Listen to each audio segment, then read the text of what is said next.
Hola a todos, mi nombre es Claudia Ramos y hoy vamos a hablar sobre los síntomas psicológicos y conductuales de las personas que tienen trastorno neurocognitivo mayor.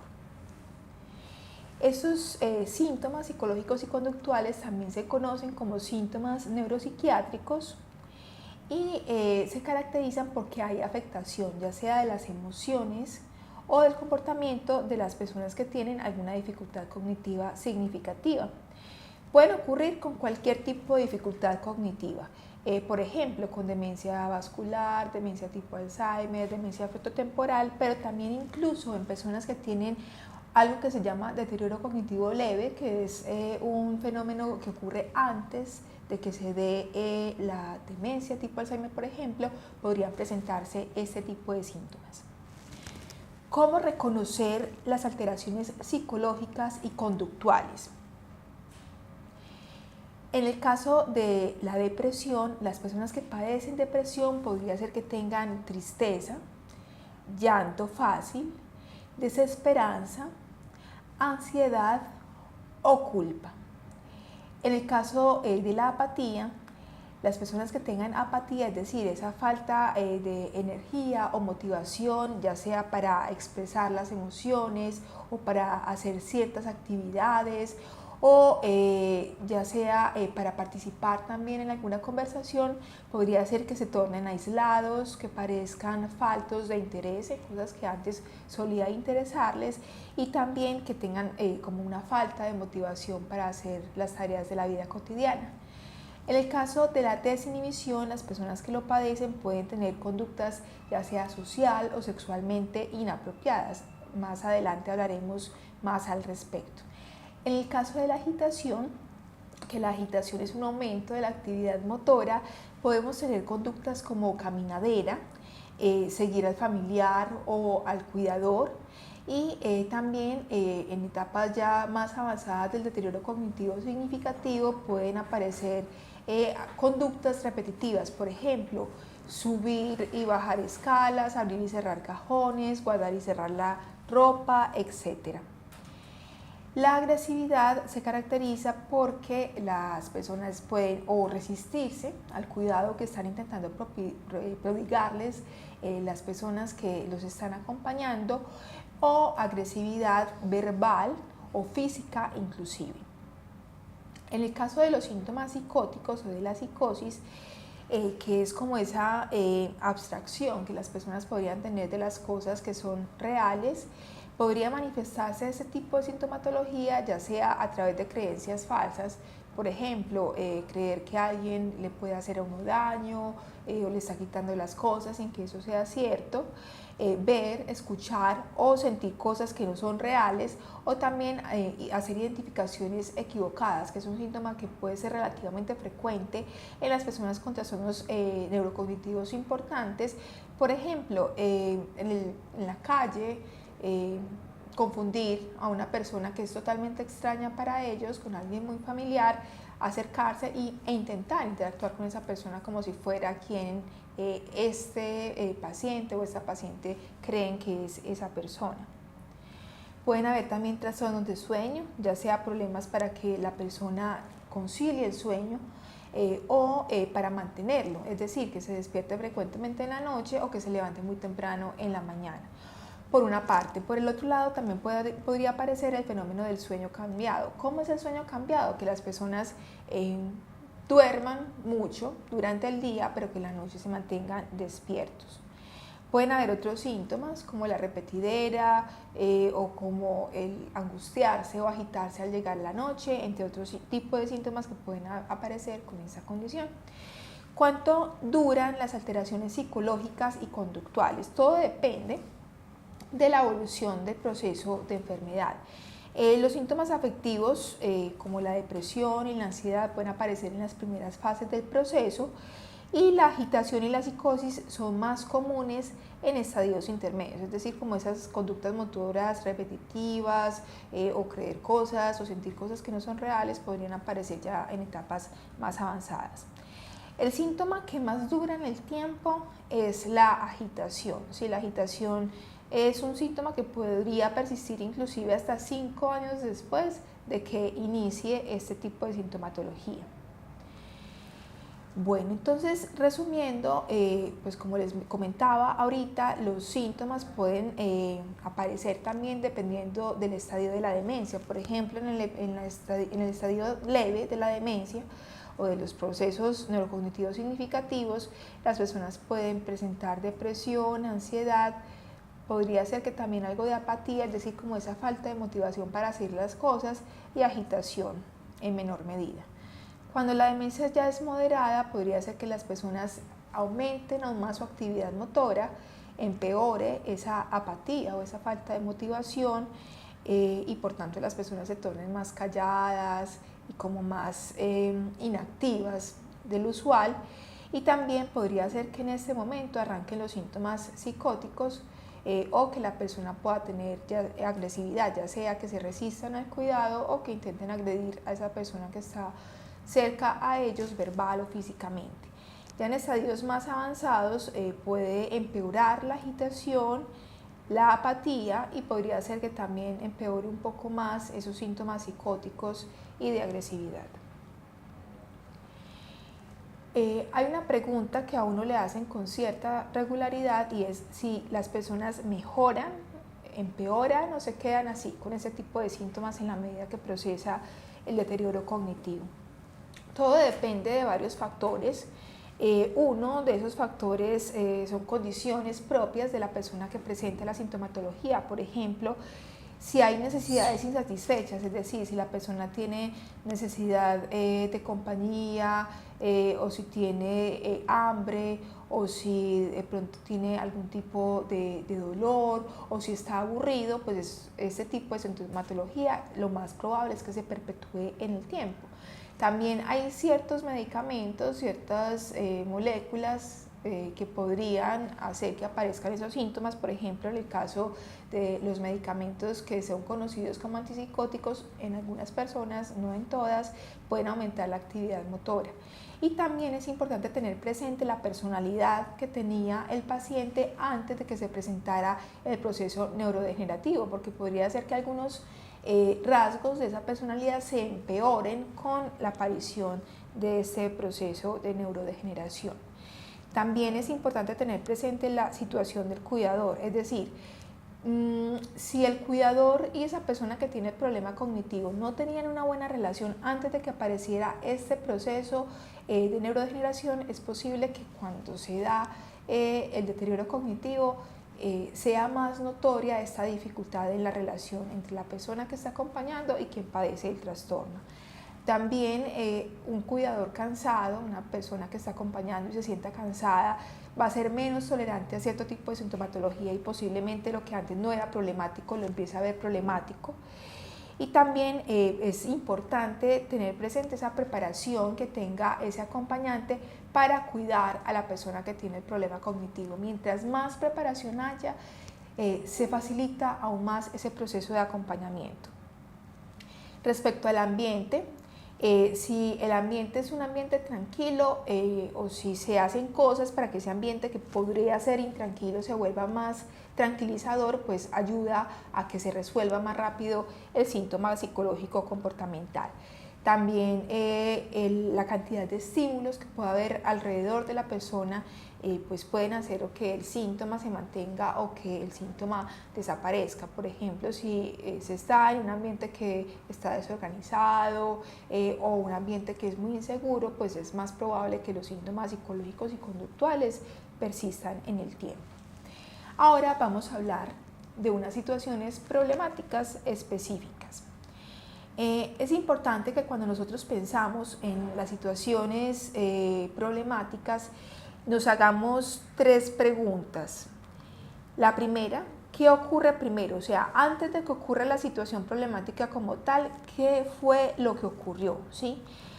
Después de que ocurrió como esa situación, ¿cuál fue el comportamiento que nosotros calificamos de problemático en la persona que tiene el problema cognitivo? Esa sería la segunda pregunta. Y la tercera pregunta es, ¿qué respuesta tengo yo como cuidador o acompañante de esa persona con la dificultad cognitiva? Entonces, la primera pregunta es preguntarse, valga la redundancia, por el contexto, ¿sí?, que rodea como la situación difícil. Lo segundo es cuál es el comportamiento de la persona que estamos cuidando, que nosotros observamos como problemático. Y tercero, cuál es nuestra actitud como acompañantes de estas personas con problemas cognitivos ante esa situación, ante ese comportamiento problemático. Uno de los comportamientos que podrían resultar problemáticos es el creer cosas que no son ciertas. De hecho, es una queja bastante frecuente de los familiares y acompañantes de estas personas. El creer cosas que no son ciertas, cuando es una creencia difícil de desmontar o de disuadir, nosotros podríamos tildar esa creencia de delirio, esa situación de la cual el paciente o la paciente están completamente convencidos que es difícil de desmontar, a pesar de que haya pruebas de lo contrario. ¿Cuáles son las creencias erróneas más comunes? Que se les están robando las cosas, que la casa donde están en ese momento no es su hogar, que la pareja es un impostor o impostora, así como podemos reconocer de pronto personas que nunca habíamos visto antes como familiares para nosotros, puede pasar lo contrario, que creamos que las personas que son familiares para nosotros, creamos que no son esas personas, sino unos impostores que han robado sus identidades. También hay una creencia de abandono, ¿cierto? Como un miedo a sentirse abandonado en cualquier momento por esos seres que nos están acompañando cuando hay la dificultad cognitiva. Y otra creencia muy común es la de infidelidad, a pesar incluso de que la persona, la pareja pues, de ese paciente o esta paciente con la dificultad cognitiva pues nunca haya tenido ese tipo de situaciones. Hay otro tipo de sintomatología que es el ver, escuchar o sentir cosas que otros no. Ese tipo de sintomatología es conocida como alucinaciones, trastornos sensoperceptivos, y para las personas que tienen problemas cognitivos significativos, el tipo de alucinaciones más comunes son las visuales, es decir, ver cosas que no existen. ¿Qué hacer ante una situación como esta? Es importante que la persona con este síntoma, primero que todo, sea revisada por un optómetra o un oftalmólogo, porque podría ser que una dificultad en la agudeza visual haga que se distorsionen ciertos estímulos visuales. También es importante que la casa esté bien iluminada, sobre todo durante el día o en la noche, incluso si la persona está quejándose de que ve o siente cosas que no son reales y le da dificultad conciliar el sueño por eso, pues sería importante considerar tener alguna luz tenue, una luz inclusive que tienen para iluminar las habitaciones de los niños, y creo que completamente a oscuras, colocar este tipo de luces en la habitación de la persona con la dificultad cognitiva. Es importante también tratar de ser comprensivos y amorosos. Si uno se angustia con la persona que tiene esta sintomatología, pues el problema se va a agravar. Entonces es importante tratar de mantener la calma siempre. Un tipo de, llamémoslo así, alucinación que podría pasar sería el hacer una identificación errónea, es decir, no reconocer a los familiares y conocidos por una parte, o confundir extraños con personas que sí conocen por el otro lado. O también no reconocerse a sí mismos, que eso puede pasar en etapas ya más avanzadas, y es cuando las personas se miran a un espejo y no reconocen que la persona que se está proyectando en ese espejo, esa imagen, es la de sí mismos, entonces creen que es alguien más. Pueden también haber síntomas o signos que dan a considerar o a sentir que la persona que los tiene o que los presenta está muy triste, ¿sí? Cuando se presenta este tipo de situaciones, pues es posible que la persona esté deprimida, aunque uno de los síntomas más comunes antes de aquello que sugiere una depresión como tal y que podrían presentarse en las personas que aquejan una depresión es la ansiedad, es decir, la preocupación excesiva por diferentes temas y de la vida cotidiana, y un miedo a que algo, lo peor, generalmente pueda pasar. Las personas que tienen depresión, o que pues en términos generales parecieran estar muy tristes o dicen que están muy tristes, pueden manifestar problemas de sueño, problemas de apetito, irritabilidad, agresividad, evitación, desinterés en cosas que antes disfrutaban hacer, que eso se llama anedonia, es esa dificultad para sentir placer en las cosas que antes lo generaban, o decir con frecuencia no sirvo para nada, quiero morir, o manifestar pensamientos claramente de muerte o suicidio. ¿Qué hacer ante una situación como esa? Es importante buscar ayuda, inicialmente al médico de familia, quien podrá referir a la persona a psicología y a psiquiatría si lo considera pertinente. También, pues una de las cosas que puede llevar a que una paciente con dificultades cognitivas significativas es la falta de actividad. Entonces es importante como hacer un cronograma de actividades, algo muy estructurado que permita mantener a la persona ocupada y por tanto dar menos posibilidades de que se deprima, o si ya lo está, que esto pueda mejorar más rápidamente. Y reducir estresores ambientales. Cuando, por ejemplo, en el afán de que el deterioro cognitivo pues, no sea muy rápido, nosotros llenamos de actividades a la persona que está con el problema cognitivo, eso puede hacer que se abrume. Muchas actividades pues, pueden hacer también que la persona de pronto por el cansancio empiece a fallar más fácilmente en algunas de ellas y por tanto a frustrarse con más facilidad y eso empeorar la depresión que ella tiene. Es importante escuchar, felicitar, hacerle saber al paciente que no está solo, eso el paciente lo agradece muchísimo y pues va a evitar o va a ayudar como en ese tratamiento de los síntomas de depresión. Bueno, entonces, en resumen, ¿qué hacer en caso de depresión o de cosas que sugieren que la persona pueda estar deprimida? Ponerla en movimiento, caminar con esa persona, bailar, o si ya la persona de pronto por alguna razón pues no puede hacer esos movimientos, también se le podría hacer como una especie de gimnasia pasiva, hacerles movimientos en la cama, que eso también ayuda a mejorar la parte anímica. Las actividades al aire libre también ayudan muchísimo con el estado anímico, por ejemplo, irse a un parque o incluso en el balcón o en el patio de la casa podrían hacerse cierto tipo de actividades que ayudan a mejorar el ánimo. Y pensar en rutinas previas a la enfermedad. Si la persona, por ejemplo, le gustaba de pronto visitar a cierto tipo de amigos o tener tardes en las cuales pudieran preparar cierto tipo de alimentos, sería interesante retomar ese tipo de rutinas para ayudar a mejorar la situación anímica de la persona. Otra situación problemática que podría aparecer es hay que empujarlo para todo. Hay que empujarlo para todo generalmente sale cuando las personas se tornan apáticas, es decir, falta esa motivación, ya sea para moverse, para participar en una conversación o para manifestar las emociones. Bueno, las personas con apatía pueden manifestar falta de interés o disminución en la interacción social, en la expresión facial y en la respuesta emocional a ciertas situaciones de la vida cotidiana. También podría ser que ya no tengan como la iniciativa para hacer cosas.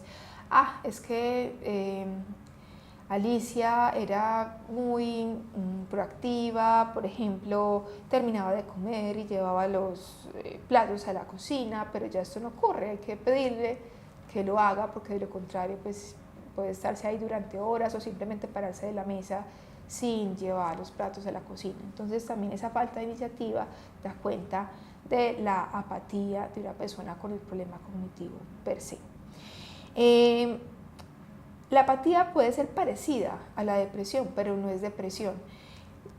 Falta como esa parte emocional, o sea, las personas que tengan apatía, pues de hecho no necesariamente se van a sentir como molestas por este tipo de síntoma. Las personas con depresión podrían también afligirse porque falta como esa energía para hacer las cosas. Y pues bueno, las personas apáticas puede que no tengan el otro montón de cosas, desde lo cognitivo, de me siento mal conmigo mismo, ya no puedo más, debería morir, etcétera, que pues sí lo va a tener la persona que tenga una depresión. Otra queja que podría aparecer es el se preocupa por todo o nunca quiere estar solo o sola. Esta queja, este comentario podría corresponder al de una persona que tenga un trastorno de ansiedad y aparece cuando el paciente se siente en peligro o siente alucinaciones. Existen cuidadores que maltratan o vive en un área que es de alta criminalidad, el ambiente es ruidoso, se presentan peleas o se percibe la rabia de la persona que está acompañando a ese paciente o esa paciente con la dificultad cognitiva, o no se cumplen las expectativas del otro, ¿sí? De pronto el que está acompañando todavía está en ese proceso de aceptación y siente que pues exigir está bien, exige mucho, eso también podría cargar de ansiedad a la persona que está con el problema cognitivo. Los cambios de la medicación, ya sea que se empiecen medicaciones nuevas o que se modifique la dosis de una ya existente, podrían contribuir a que aparezcan los síntomas de ansiedad. Cuando esto se presenta, ¿qué se recomienda? Incorporar ejercicios de respiración con la persona que tiene el problema cognitivo. Le podríamos hacer masajes en las noches o ayudarle con cierto tipo de actividades musicales, podrían mejorar esta ansiedad que tenga la persona con el problema cognitivo. Hay algo que puede aparecer en etapas ya iniciales de la enfermedad, pero es más común de etapas intermedias, y es la caminadera. Camina mucho. Puede ser que la persona camine sin rumbo fijo, o que camine de un lado para otro en la casa o en el espacio donde se encuentre, o que siga a su acompañante a todos lados como si fuera un niño. No, es que no me deja en paz ni para ir al baño, es la queja que algunos cuidadores tienen. Este síntoma en sí no es peligroso, ¿sí? Pero pues podría tornarse peligroso en el caso de que salgan solos por esa necesidad de caminar constantemente, se pierdan o se caigan porque tienen alguna otra condición de fragilidad que los pone en riesgo de caída mientras deambulan. ¿Qué hacer ante una sintomatología como esta, de caminadera? Es importante quitar los obstáculos, ya sean tapetes, adornos, cables, para evitar una caída. Redirigir la atención hacia otras actividades puede ayudar a que la persona pues ya no tenga esa necesidad de caminar. Puede ser que también esté caminando mucho porque se sienta aburrido o aburrida. Y pues bueno, las otras actividades que podrían ayudar a redirigir la atención son la música, las manualidades, tareas del hogar, etc. Otra cosa que podría ayudar es colocar objetos de interés en ciertas zonas en las cuales está frecuentemente el paciente.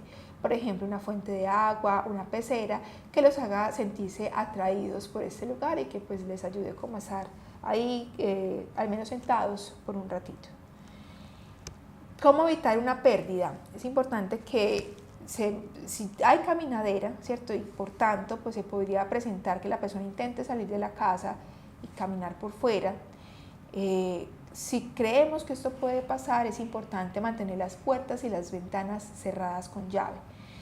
Sería también interesante poder colocar pasadores debajo de las puertas. Ustedes dirán, pero pues es que eso se abre fácil, entonces ¿qué sentido habría con esto? Se puede abrir fácil para una persona que cognitivamente está bien, pero una persona con alguna dificultad cognitiva ya puede empezar de pronto a tener algunas dificultades como para intuir incluso que pues bueno, podría haber un pasador que si uno corre puede salir, o dificultades también para lo que se llama motricidad fina, y por tanto pues eso podría ayudar a que la persona le quede un poquito más difícil salir y por tanto ponerse en riesgo de una pérdida. Pregúntele a la persona hacia dónde va para redirigir la atención. Puede ser que la persona pues va a intentar como salir o está caminando mucho porque en su mente está la idea de que tiene que hacer algo, y pues si nosotros le preguntamos si podemos ayudar a que la persona se tranquilice diciéndole que la actividad pues o lo que sea que quiere hacer y por eso su caminadera se va a realizar más tarde, pues pare o disminuya ese síntoma. Póngase usted y póngale a su ser querido una manilla de identificación.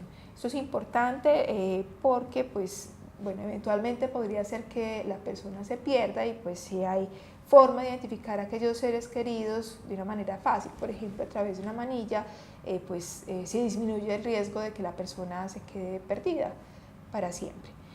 Si la persona se pierde, es importante avisar de inmediato a las autoridades. En algunos países, en algunas ciudades, se dice como no, hay que esperar por lo menos entre 24 a 48 horas para ya declarar a una persona perdida. El hecho de que una persona tenga un problema cognitivo significativo ya es una condición lo suficientemente válida como para poner inmediatamente el denuncio cuando sentimos que la persona salió y que pues eventualmente pueda perderse, porque pues una persona cognitivamente bien va a poder llegar a casa nuevamente. Una persona con el problema cognitivo que afecta, con afectación principalmente de la memoria, esa orientación en tiempo y espacio, posiblemente le quede mucho más difícil o simplemente no pueda hacerlo. Oculte las llaves del medio de transporte también, la llave del carro, la llave de la moto, que pues bueno, también podría ser que las personas quieran salir de esa manera y pues si se alejan en un medio de transporte como estos, eso aumenta aún más las posibilidades de que se pierdan de una forma que sea mucho más difícil encontrarlos después. Si se perdió una vez, esto puede volver a pasar. A veces en algunas familias queda la sensación como, ay no, es que se perdió, se angustió mucho, va a aprender, entonces esto no vuelve a ocurrir. No, recordemos que cuando hay ciertas dificultades cognitivas significativas, la capacidad de aprendizaje también está afectada. Por tanto, el que se pierda una vez una persona, contrario a lo que uno creería que podría pasar en alguien que tenga como ese proceso de aprendizaje, es altamente probable que se repita y por eso hay que adoptar medidas para que la cosa no vuelva a ocurrir o si ocurre se pueda encontrar más fácilmente a la persona. ¿Qué hacen ante la agresividad verbal? Es importante tener presente que la meta es apoyar a esa persona con el problema cognitivo emocionalmente hablando. Nuestro objetivo también debe ser disipar la discusión, sino no cazar como esa discusión y quedarnos ahí enganchados en una discusión que finalmente no va a conducir a ninguna parte. Para disipar la discusión, ¿qué podemos hacer? Estar de acuerdo con su ser querido. Ahorita vamos a escuchar un audio en el cual se muestra cómo estar de acuerdo con la persona que en ese momento está irritable. Es muy difícil mantener una discusión con alguien que está de acuerdo con uno. Disculparse, es muy difícil mantener una discusión con alguien que se disculpa. No necesariamente disculparse quiere decir aceptar culpas de cosas que no hicimos, pero sí disculparse por el hecho de que la persona con el problema cognitivo se esté sintiendo como posiblemente esté sintiéndose en ese momento. Eso puede ayudar a disipar la discusión. Hacerse el desentendido, pues no sé, no entiendo exactamente qué pasa, lo siento si me equivoqué y pues bueno, vamos a tratar de que esto no vuelva a ocurrir. Hacerse el desentendido, de pronto también poner como unas disculpas de antemano podrían ayudar a que la persona se baje, recupere la calma y finalmente la discusión termine. Evitar tratar de razonar o explicarse. Es importante tener presente que la razón está deteriorada. En un rato a la persona se le va a olvidar que discutió con nosotros y a nosotros no. El malestar de nosotros va a durar mucho más tiempo. Entonces es importante no engancharse con venga yo le explico, es que yo ya le he dicho pero entonces yo le vuelvo a decir, o es que usted por qué no me entiende, porque esto puede empeorar incluso la agitación de la persona que está conversando con nosotros y terminar esta discusión verbal en una agresión verbal o física por parte de la persona con el problema cognitivo. También podríamos probar dejando a solas a la persona un momento, si pues, el lugar en el que estamos los dos es seguro, dejarlos a solas 15 minutos para que se calmen o se les olvide la situación y volver. ¿Qué hacer ante una situación de agresividad física? Primero que todo es importante cuidar de la seguridad propia, por tanto se recomienda alejarse y mantener la distancia. Tener mucho cuidado con el lenguaje verbal y corporal también, ¿sí? A veces nosotros pues no estamos diciendo nada, pero en nuestra cara se deja ver que estamos disgustados y eso puede empeorar las cosas. Si se va a acercar a la persona con problemas de comportamiento, es importante hacerlo de frente. no de espalda o no de lado, porque puede interpretarse como que la persona nos quiere hacer daño, pues cuando uno tiene el problema de que está enojado y pues entrar a proceder con la agresividad física como tal. Bueno, no acercarse mucho, también es importante mantener siempre la distancia, y los ruidos ambientales hacen que uno se angustie mucho y que se mantenga permanentemente angustiado. Entonces sería también importante reducir el ruido externo, ya sea apagando la radio. No siente de la misma manera, por tanto entonces sí es más seguro que la persona que está preparando la ducha pruebe primero si la temperatura en la que quedó el agua es la correcta para evitar el riesgo de quemaduras. Usar ducha de mano también puede ayudar pues, a facilitar como el proceso de baño para la persona. Mientras están haciendo el baño, podría ser que canten o pongan música del agrado de la persona que tiene el problema cognitivo para hacer más ameno ese momento. O por ejemplo, hacer un reforzamiento positivo de la actividad, como darle su dulce favorito después de que terminen el proceso del baño. Eso queda en la parte inconsciente de la persona y puede facilitar el baño para el futuro. Quiere usar siempre la misma ropa. Es otra queja que pueden tener que es muy frecuente en las personas que están acompañando al paciente con el problema cognitivo, y pues se da porque las personas que tienen esos problemas cognitivos donde el compromiso significativo es de la memoria, pues no recuerdan qué se pusieron el día anterior. Si ustedes notan que de pronto la persona que tiene el problema cognitivo tiene predilección por cierto tipo de ropa, en vez de estar de pronto discutiendo con la persona, vea, es que pues ya se la puso ayer, qué pena que pensara la gente que es que usted no tiene más ropa, o es que esto está sucio.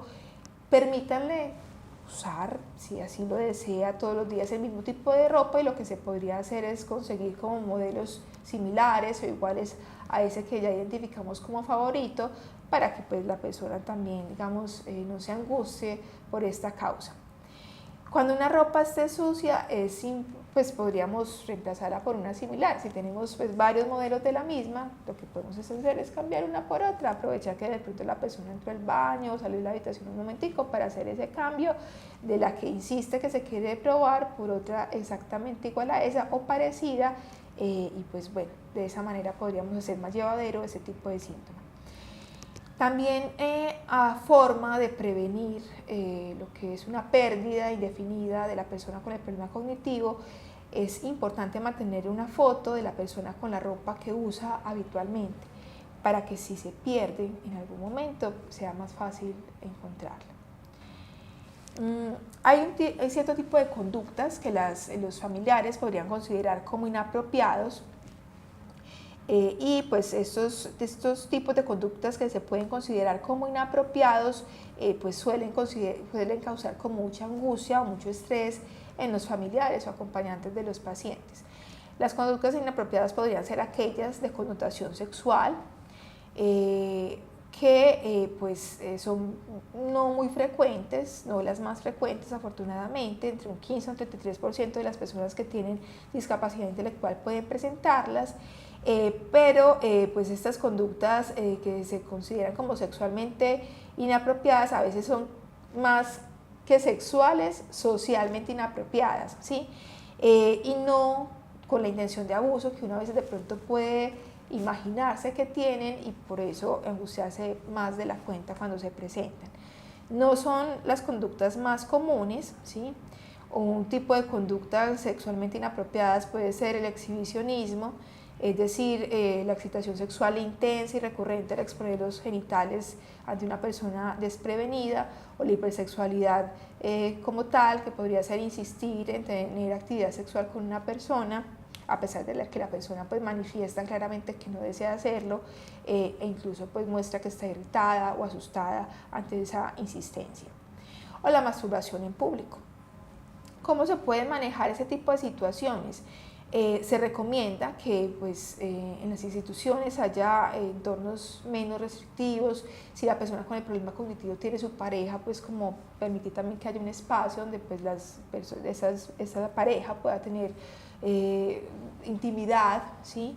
evitar también el aburrimiento, porque a veces cuando uno se siente aburrido podría hacer ese tipo de cosas, tratando como de desaburrirse, y acompañar. También la sensación de soledad podría llevar a que la persona tenga ese tipo de comportamientos. Si son muy recurrentes y también pues a pesar de que hemos estado como tratando de disipar o de disuadir la situación, de enfocar la atención de nuestro familiar, de nuestro ser querido hacia otra cosa, esto no funciona, sería relevante considerar una valoración médica, porque podría ser que la persona tenga una infección ya sea genital o urinaria que requiera de tratamiento, y por eso pues ciertas conductas que nosotros estamos interpretando como sexualmente inadecuadas. Podría ser también que la persona se ponga extraña cuando va llegando la noche. Ese síntoma o esa serie de síntomas es lo que nosotros conocemos técnicamente como síndrome crepuscular. El síndrome crepuscular es que la persona, cuando va cayendo la tarde o llega la noche, se observa desorientada, confusa, agitada, inquieta, con mucha caminadera o ansiosa, y pues eso también puede causar no solamente malestar en la persona que lo padece, sino en sus familiares, porque no saben qué hacer cuando ven a la persona así. ¿Cuáles son las causas del síndrome crepuscular? Hay varias cosas que podrían explicar este tipo de sintomatología. Dentro de las situaciones psicosociales podría ser el que la persona con el problema cognitivo pues no está habituada a ese espacio en el que está durmiendo. Este espacio pues que es desconocido podría generar ansiedad, y pues el no descansar bien por este espacio nuevo, que de hecho es algo evolutivo. Nosotros en los espacios que consideramos nuevos o poco conocidos para nosotros, el cerebro no se relaja completamente. O sea, nosotros digamos que hacemos algo muy similar a lo que hacen los delfines, por ejemplo, y es dormir de alguna manera uno de los hemisferios cerebrales mientras el otro permanece más o menos despierto. Esto es porque los espacios que son poco familiares son espacios que inconscientemente se interpretan como peligrosos, y pues es una cosa que nosotros tenemos evolutiva, que pues desafortunadamente cuando estamos en un hotel, por ejemplo, un espacio al que apenas nos vamos a empezar a habituar, podría generarnos un sueño no completamente reparador. La admisión reciente a un sitio donde se está quedando la persona que tiene el problema cognitivo, o el no tener una rutina diaria establecida o tener depresión podría llevar a que se presente el síndrome crepuscular. Factores ambientales como la poca luz al interior de la casa, como si uno todo el tiempo estuviera en una noche, ¿sí? Podría también favorecer que aparezca ese tipo de síntomas cuando efectivamente está cayendo ya la noche. También un ambiente demasiado ruidoso, muy estresante, podría facilitar la aparición de esa sintomatología.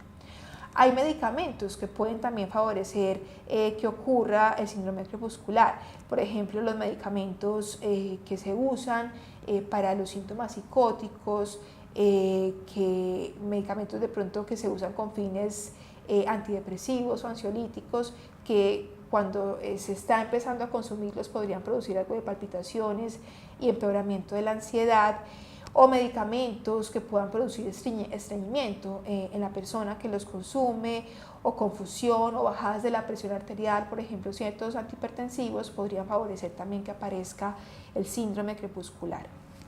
¿Cómo se maneja este síntoma? Es importante que la persona durante el día esté expuesta a una luz apropiada, que el ambiente donde la persona normalmente se encuentra sea un ambiente ojalá tranquilo, ¿sí? O con un ruido muy bajito. Recordarle al ser querido que no está solo también ayuda, cuando ya la persona pues está teniendo los síntomas del síndrome crepuscular como tal, que usted está acompañándole, porque también nosotros, como la noche significaba hace ya muchos años un peligro para el ser humano, nos quedó ese miedo a la oscuridad. Los niños le tienen miedo a la oscuridad, es un miedo evolutivo que todos lo tenemos, que desaparece con el tiempo cuando ya nos damos cuenta de que pues, oscuridad no es sinónimo de peligro en este momento histórico. Eso vuelve a nosotros cuando hay un problema cognitivo significativo. Entonces el hecho de que haya alguien reforzando la seguridad nos puede ayudar a manejar mejor esa angustia derivada del comienzo de la noche. La musicoterapia también puede ayudar utilizando música relajante o música que es del agrado de la persona que tiene el problema cognitivo, el olor a lavanda, la educación a los cuidadores sobre todo lo que implica este fenómeno del trastorno neurocognitivo mayor, o la terapia multisensorial, o ayudar a que la persona no se sienta sola, por ejemplo, cuando está llegando la noche a través de videos o grabaciones de sonido de las personas más cercanas a este familiar con el problema cognitivo, pueden ayudar a mejorar muchísimo como esa angustia que sienta ese paciente. Cuando la situación está muy difícil de manejar, también se utiliza un tipo de terapia que se llama terapia lumínica, en la cual la persona se expone ya sea a 10.000 lux 30 minutos al día, pues una lámpara que tiene una luz emitida esa intensidad a la cual se puede exponer al paciente durante 30 minutos por día, o otra lámpara de pronto con una intensidad de luz menor de 2.500 lux, pero un tiempo mayor de exposición, 2 horas al día, podría ayudarles. Otra queja que se presenta con cierta frecuencia por parte de las familias es que la persona con el problema cognitivo está diciendo muchas mentiras. Esas mentiras es lo que nosotros llamamos técnicamente confabulaciones. Las confabulaciones son como historias inventadas que todos los seres humanos, todos incluyendo las personas que cognitivamente no tienen problemas, hacemos para rellenar los huecos de la memoria. Al cerebro no le gustan los huecos, los detesta. Entonces de ahí surgieron los chismes. Lo que no sabemos muy bien nos lo inventamos. Las personas con el problema cognitivo, que cada vez esos huecos son más y más grandes, pues les toca hacer uso de historias inventadas que pueden sonar cada vez como más extravagantes, que se fabrican con el objetivo de no sentir ese vacío de información y por tanto la angustia que sobreviene a esos vacíos. Ellos creen que las historias son ciertas, ellos en ningún momento, a diferencia de la persona que está diciendo en efecto una mentira, ellos consideran que lo que está diciendo es falso. Por eso es que corregirlos les puede generar incomodidad y rabia y no se debería hacer. ¿Qué hacer entonces? Asumir como cierto lo que la persona diga mientras no se ponga en riesgo la seguridad. Puede aparecer también la queja de que hay algunas conductas repetitivas, ¿sí? Lo que nosotros llamábamos agitación. Puede ser que una persona con problemas cognitivos puede olvidar pues, como lo que dice, oye y hace, y por lo tanto pues, puede ser que repita preguntas o que repita acciones que ya desarrolló.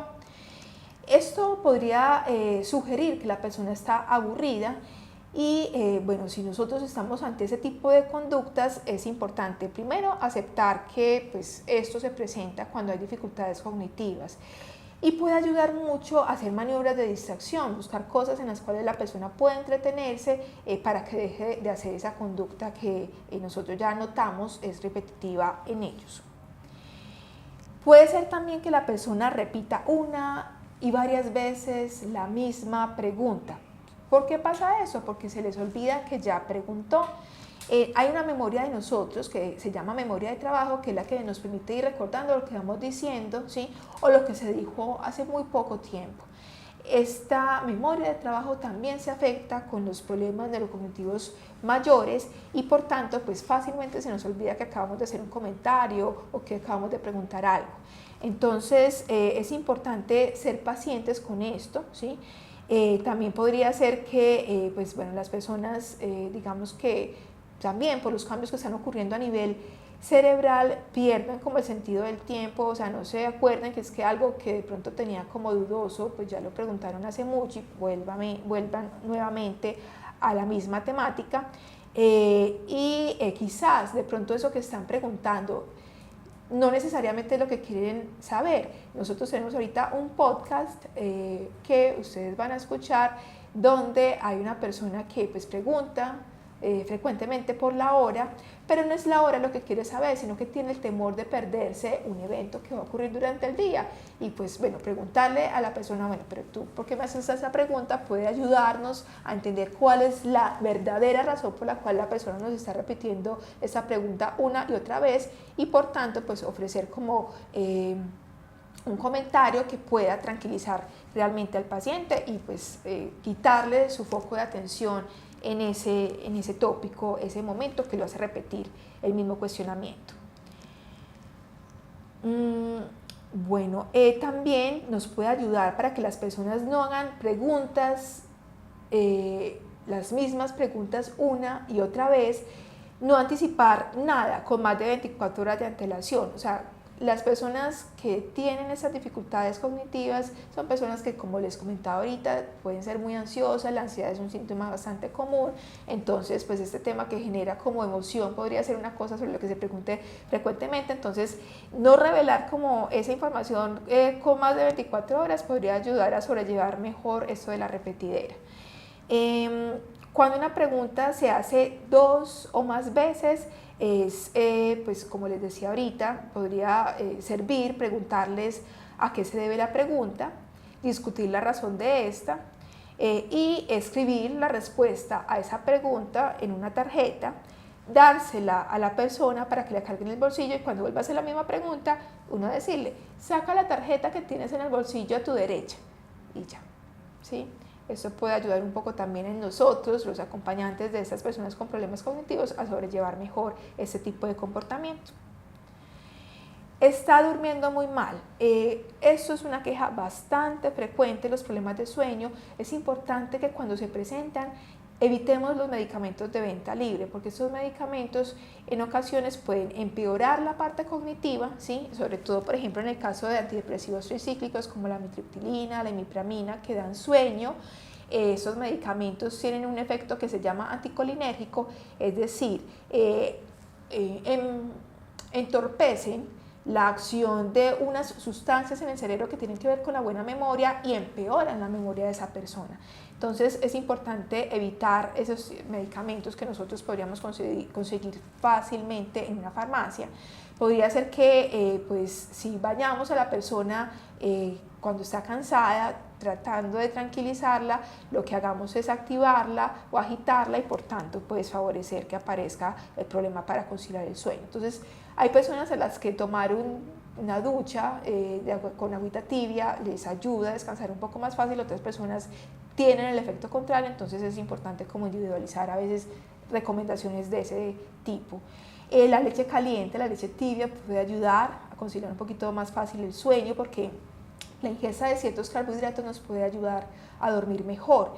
En el día se recomienda que las siestas no duren más de 1 hora, porque ocurre lo que también pasa en personas que no tienen el problema cognitivo. Si uno duerme durante el día, eso puede sabotear la posibilidad de conciliar fácilmente el sueño durante la noche. Por tanto, en algunos casos las siestas ayudan a que la persona esté tranquila, pero pues si se le va a permitir que las haga, pues que no sean siestas muy largas, porque es posible que pueda tener problemas para conciliar el sueño más tarde. Es importante también cuidar de la actividad, que la persona esté activa durante el día y que tenga una música de pronto tranquila durante la noche. Hacer masajes en la espalda, en las piernas y en los brazos puede ayudar mucho a relajarse y a poder dormir mucho mejor y más tranquilo. Evitar cosas en la habitación que puedan producir sombras. Como les decía en otro momento, hay unas luces que son luces muy tenues que se usan para poner en las habitaciones de los niños. Si notamos que esto es un problema para la persona con el problema cognitivo, que se forman ciertas sombras que pueden generar algo de temor, recuerden el miedo del que les hablaba, que es evolutivo, que todos lo tenemos a la oscuridad. Tener una lucecita puede ayudar a que no se generen tantas sombras en la habitación y que la persona pueda conciliar mejor el sueño. Esto es todo. Muchísimas gracias por acompañarnos en este espacio y